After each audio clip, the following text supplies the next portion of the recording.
इस वीडियो को देखने के बाद में काफ़ी ज़्यादा चांसेस बढ़ जाएंगे कि आप एक्टिव रहो, फिट रहो, आप प्रोडक्टिव रहो और अपने मोबाइल को कम यूज़ करो।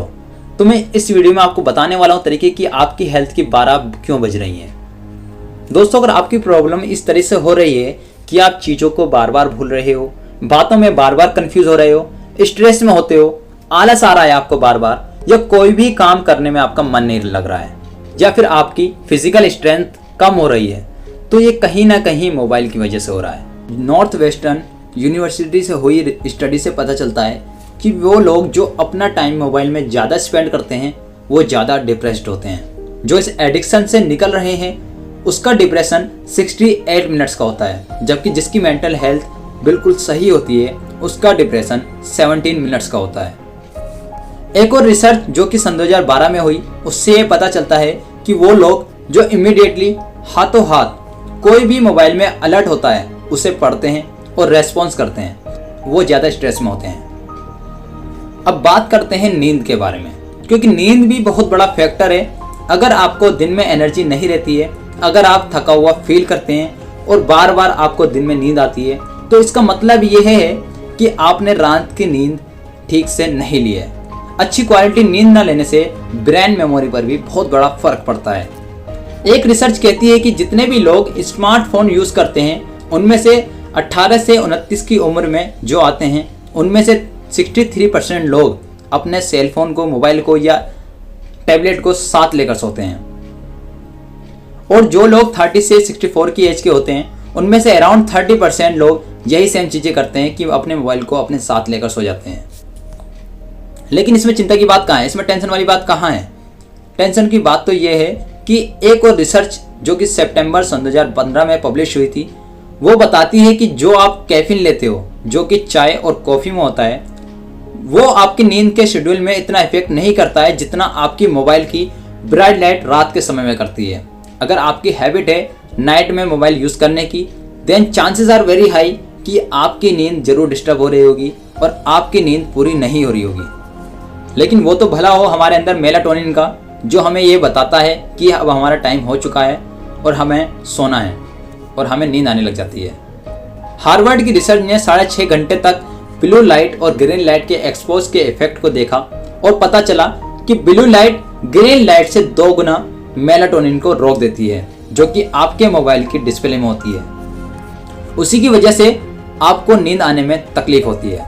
नींद के बारे में इतनी रिसर्च आपको इसलिए बता रहा हूँ क्योंकि नींद डिस्टर्ब होने से इंसान की लाइफ किस तरीके से बर्बाद हो सकती है, इसके बारे में लगभग लोगों को तब पता चलता है जब वक्त हाथ से निकल चुका होता है, जब नींद के लिए दवाई की लेने की जरूरत पड़ जाती है।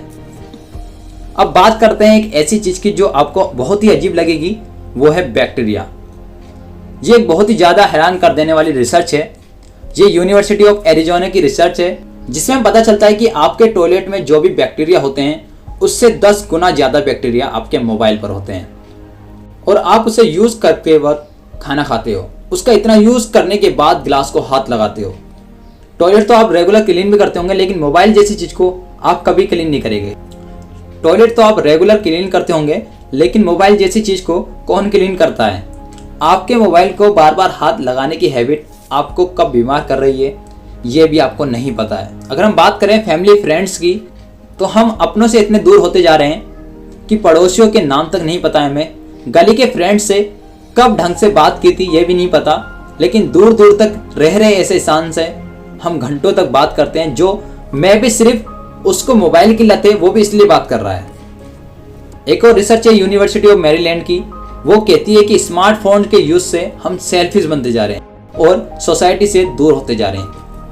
और इसके अलावा भी इसके बहुत ज़्यादा नुकसान है जो कि धीरे धीरे आपको अंदर ही अंदर मार रहे हैं। इससे फ़ायदा सिर्फ टेक्नोलॉजी कंपनीज का होता है, जो हो सकता है खुद मोबाइल यूज़ नहीं करती होगी, खुद अपनी हेल्थ पर पूरा ध्यान देते हैं। ज़रूरी नहीं कि एक सिगरेट बेचने वाला स्मोकिंग करता हो। तो अवेयर रहो।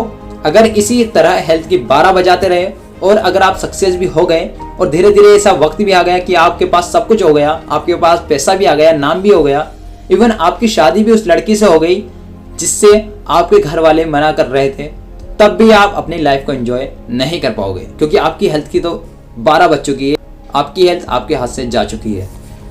मुझे ज़्यादातर यूट्यूब पर सुनने वाले लोगों में से 80% लोग यूथ है। मैं चाहता हूं कि सक्सेस पर काम करने के साथ आप अपनी यह हैबिट चेंज करो। जो भी न्यू ईयर में आप करना चाहते हो उसमें एक ये मोबाइल भी है जो आपको आपके गोल्स की तरफ जाने से रोक रहा है।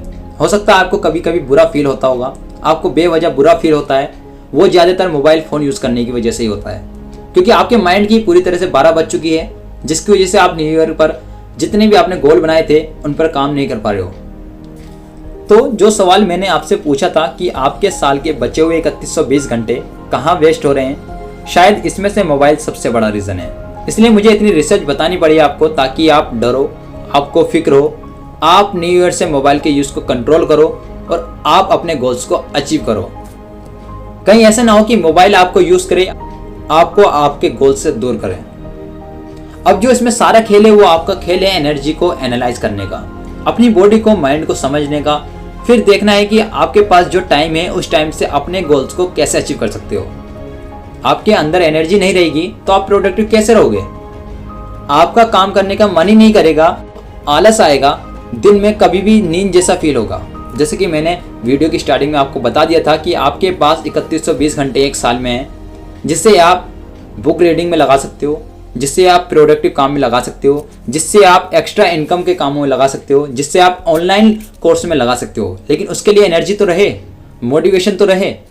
एनर्जी को लगानी है माइंड और बॉडी में। अब ये एनर्जी कहाँ से आएगी तो मैं आपको बताऊंगा। तो एनर्जी लगानी है माइंड और बॉडी में, वो भी शेड्यूल बनाकर कि मुझे इस टाइम में यही चीज़ें करनी है। सारी चीज़ें नज़रों में होनी चाहिए। ऐसा नहीं कि कल प्लानिंग बनाई और आज भूल गए। ये सब करना है गोल को अचीव करने के लिए, लेकिन पहले गोल को समझना है, गोल को तोड़कर छोटे छोटे पार्ट में डिवाइड करना है। तो बताइए आपके क्या क्या गोल्स हैं सन 2021 के या सन 2022 के, या फिर जिस भी टाइम आप ये वीडियो सुन रहे हो, आने वाले साल के लिए या उस साल के बचे हुए मंथ्स के लिए। तो बताइए आप अपने एक्स्ट्रा 3120 घंटे कहाँ कहाँ दे रहे हो? क्या आप ऐसे ही हर साल की तरह अनकॉन्शियसली जीना चाहते हो कि आपको पता भी ना हो कि आपका एक्स्ट्रा टाइम कहाँ जा रहा है? या फिर आपको अपने आने वाला पूरा टाइम ट्रैक करने में लगाना है, गोल सेट करने में लगाना है, या फिर केवल शेड्यूल बनाने में लगाना है? क्या आप वो सारे गोल्स छोटे छोटे पार्ट में बांट चुके हो? छोटे छोटे पार्ट में आपको क्यों बांटना है? क्योंकि जब आप छोटे से गोल को अचीव कर लेते हो तब आपको खुशी मिलती है कि मैंने कुछ कर लिया है, और फिर अगले गोल पर मेहनत करने के लिए आपको मोटिवेशन मिलता है, आपको एनर्जी मिलती है। अब तक मैंने ये बताया कि आप कहाँ कहाँ लेक कर रहे हो, आप कहाँ कहाँ कमी कर रहे हो, क्योंकि आपके जनवरी के शुरू होने से पहले बनाए हुए गोल्स पूरे साल में पूरे नहीं होते हैं। फिर दूसरे साल की जनवरी भी आ जाती है पर आपका गोल अचीव नहीं होता है। तो मुझे नीचे कमेंट बॉक्स में बताओ कि आपके क्या क्या गोल है, कि आप जिस भी साल मुझे इस वीडियो को सुन रहे हैं आप क्या क्या गोल्स बनाने वाले हो, मुझे नीचे कमेंट्स में ज़रूर बताएं। उम्मीद करता हूँ मोबाइल का यूज़ अपने गोल को अचीव करने में लगाओगे, ना कि इसको वेस्ट करने में।